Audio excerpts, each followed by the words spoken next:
So Fire Emblem Fortune's Weave is already one of the most impressive strategy RPGs that I've ever seen. There are not many developers making games at this type of level, especially from Japan in the strategy RPG realm. And now we have even more information coming off of that incredible Fire Emblem Fortune's Weave Direct, like a character creator and other features that they didn't even touch upon in the Direct. So we're gonna break all of that down, what it means, the character, protagonist. There's a lot of cool stuff added in here, so we gotta talk about it. But before we continue, we are giving away a Nintendo Switch 2 at 140,000 subscribers, or on September 1st, whichever comes first. Subscribe, like, comment. The winner will be chosen at random, and it's a worldwide giveaway. Thanks, peeps. Let's first start off with the official character protagonist breakdown from the official Fire Emblem JP Twitter account. This is using Grok translation from Japanese, so don't expect it to be perfect here. So the protagonist,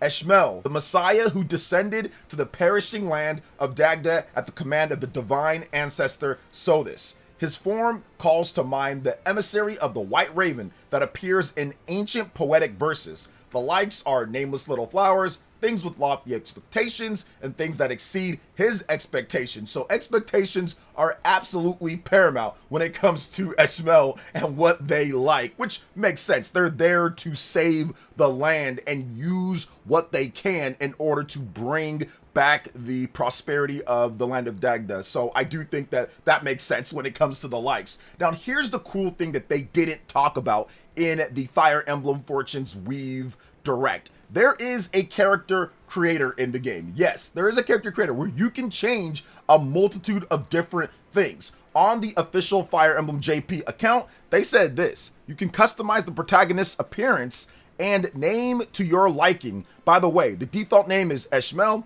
In official announcements, it is often referred to as Eshmel or Savior, so please take note of that going forward. So in this character creator, you have body, skin, head, hair, clothes, name, and then check everything. So as you can clearly see here, there is a lot of different options going through. You can pick male or female. You have the skin color select. You can select exactly what skin color you want. You have different head types that you can select. You also have the hair color, so I think the head type is different hairstyles. You have the color in there. It doesn't give you like the most options. I mean, the options aren't like it's crazy, like maybe some other games, like let's say Dragon's Dogma 2, Dark Arisen, that has like a lot of stuff in there. But I do think it's just enough to be able to put your own little personal touch, as you are supposed to be in the role of the savior in the game, which I didn't know how they were going to put the character in there. There were absolutely people that were thinking that was the player character, kind of like the Byleth type of role, or like Robin, for example, in Fire Emblem Awakening,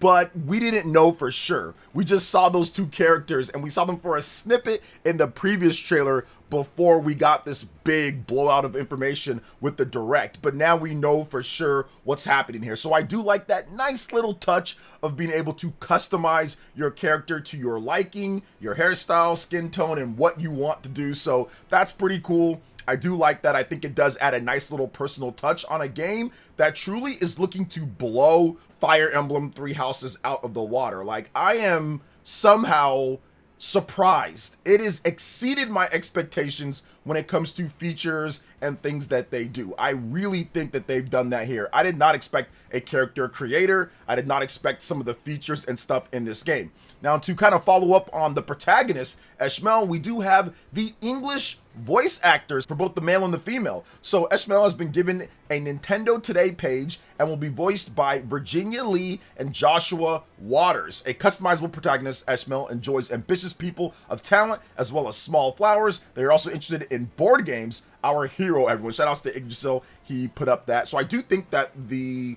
English translation of the protagonist from the JP page, that was a better translation of it. And yes, congratulations to both Virginia Lee and Joshua Waters for earning the role of the protagonist in a main-aligned Fire Emblem game. That's really cool, and we're probably going to see this character again in the next Super Smash Brothers. All right, let's get into what's next here, because there is another huge addition that also was not included in the Fire Emblem Direct. And shout outs to Serene's Forest, for this one, and they stated that for the first time in the Fire Emblem series franchise history, character growth rates are visible in game, and this is very, very useful since Switch 2 games can't be data mined at this point. So this is great. It's good to see that. And as you can see with this screenshot here, you can look and see the HP, strength, magic, speed, dexterity, defense, resistance, luck, and charm. And then you can also see it on the wheel right here. So it's pretty cool that they do now have that here, because those visible rates are nice to see. Before it was kind of like hidden and you had to kind of like data mine things when it comes down to it, but now it's right there and you can see it. Now it's still going to have a little bit of a random element to that. It's just nice to be able to see the growth rates this time around. So everybody's playthrough might be a bit different. We have to wait and see exactly how they make that when it comes to the stat growth, how it is. But I do think that it's nice that this has been added in, and it's the first time ever in the series history. Now there are a lot of characters so far. From what people have put together, there are at least 47 characters that we know about. I'm looking from Slime over on Twitter, and they stated, not counting unconfirmed cases like the Christmas Caves, there are at least 47 playable characters in Fire Emblem Fortune's Weaves. And that's awesome. That's a lot of characters so far, and there's going to be more that we probably don't know about. I'm very much looking forward to seeing what characters are the best, seeing the tier lists and all of that, because Fire Emblem always has a pretty notorious and interesting way of designating what characters are good or not. And if you're playing on the harder difficulties, you want to know what characters are good. You want to know who's good. You want to know what's the best team to have, because if you're out there with scrubs, then you're going to get absolutely eaten up. You're going to be having to rewind the game a lot or something like that. So for me, at least, I always kind of feel it out. I don't really check online at the beginning. Maybe after I've played for quite some time, I'll be like, okay, I have a number of characters. Who can I use now that's really good? But for the most part, I kind of feel it out and just see on the battlefield who is the best for how I like to play the game. But it definitely seems like there's going to be a lot of different characters to pick from. And of course, the recruiting in the game is back. And I think some people said maybe it's kind of hard to recruit the characters, but I think it's a lot easier than maybe what some people are expecting it to be. You give them gifts, they have it right there. Here's your support level. You need this support level. So I think it's pretty straightforward what you need to do in order to recruit certain characters. So I don't think it's going to be too bad, as long as like you do side quests, you get gifts, you get the things that they like, you find out about them, and then you'll be able to recruit the different characters here. So very cool on that front.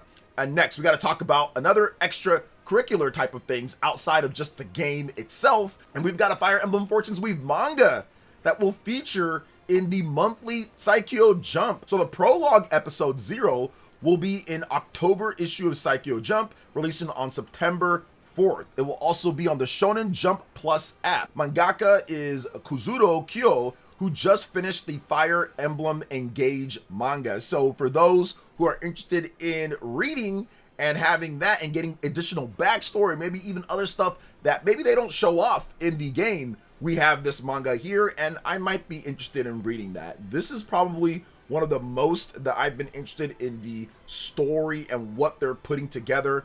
I did like the protagonist of Three House. I like the protagonist of most Fire Emblem games, but I'll be honest here, this is probably one of the more interesting casts of characters, and even some of the auxiliary characters around them so far. So very excited to see what kind of plays out here, and maybe I'll check out this manga translated as well. All right, another thing that I want to talk about here, and this is once again outside of the game itself, and that's Nintendo Music. Now, I don't talk about this too much because it's just Nintendo Music, but the Fire Emblem Fortune's Weave soundtrack, or at least I think about 10 songs or so, are available on the Nintendo Music app, on desktop, and even on YouTube. You can just check it out, and that's really what I want to point out. The music in this game are bangers. This is some of the best music in Fire Emblem history. I was taken aback by how good some of this music is. This game needs to be nominated, and I don't even want to get into this because you guys know how we are when it comes to the Keeley Awards and all that, but this needs to be nominated, and I hopefully think it should win like soundtrack of the year, but something tells me that like GTA with the full licensed soundtrack somehow wins soundtrack of the year over fully original score of music, probably like 100 tracks or something like that, or 80, 90 plus tracks, and like some 17 track Western game with like movie sounding music is going to beat out Fire Emblem Fortune's Weave. Very similar to what happened back in 2022 with Xenoblade Chronicles 3, and how that has like 122 original music tracks that are really good, some really nice music, and that got beat out by like a 22 soundtrack God of War Ragnarok. Like, I think we're gonna get bodied once again, because a lot of these people that are voting on this stuff don't even play Fire Emblem, you know, so it is what it is on that. So I think that's probably gonna happen again, but I hope it doesn't. But anyway, check out Nintendo Music, check out YouTube, people have uploaded it.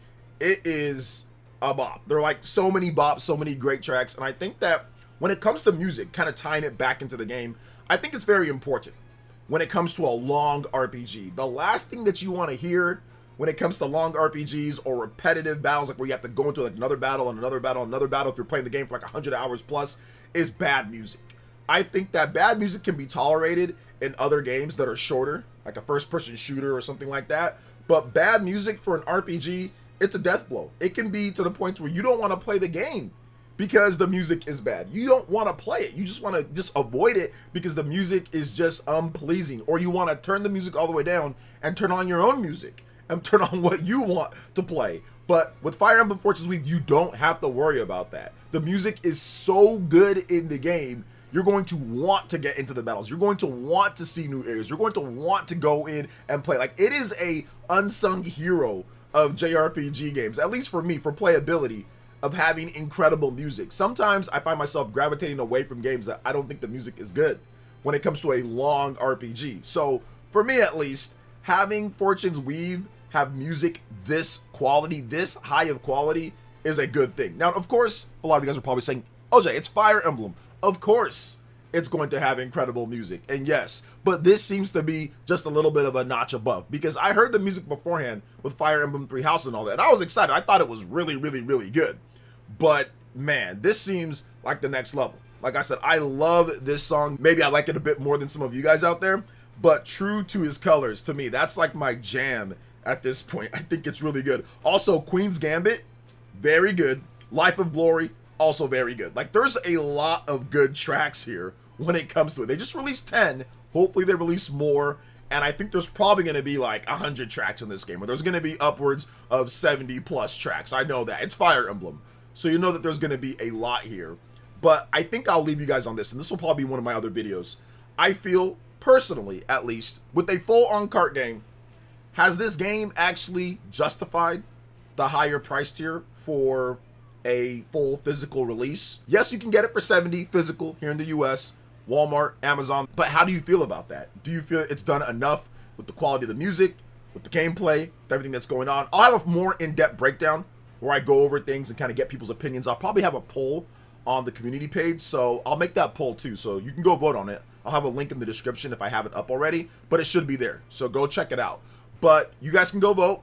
I'll take a look at it, and I'll tie it into a video that I'll do talking about things. A lot of you brought this up, but they also didn't touch on any type of DLC, at least at this point. I think that that could be a strategic decision, because the game has an MSRP of $80 with the physical edition and $70 digital, so they don't want to add any extra type of, okay, you have to pay more before the game is even out. So maybe they talk about that later, because pretty much every single Fire Emblem game in the last decade plus has had DLC dating all the way back to the Nintendo 3DS games. So DLC has been a pretty common thing when it comes to Fire Emblem games, and it's made them millions of dollars in revenue. So something tells me that maybe there's going to be a DLC announcement in the future at some point, but they don't want to talk about it right now because there was already a lot of discussion and talk about the game's higher MSRP for the physical edition of the game. Same thing happened with Mario Kart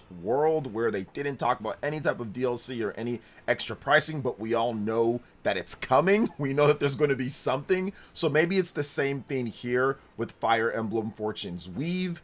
And if they don't do DLC, I think that the game does have enough packed in, and I hope that there is a solid resolution just built within the game. So how do you feel about everything that we talked about here? Let me know in the comment section below. All right, peeps, that wraps it up for this video here. Thank you so much for watching. I do appreciate it. Please make sure you hit that like button, subscribe if you're someone new, click that notification bell, and check out my other Nintendo Switch 2 Fire Emblem videos and more right here on screen. Thanks for watching, and we'll catch you for the next one. Peace.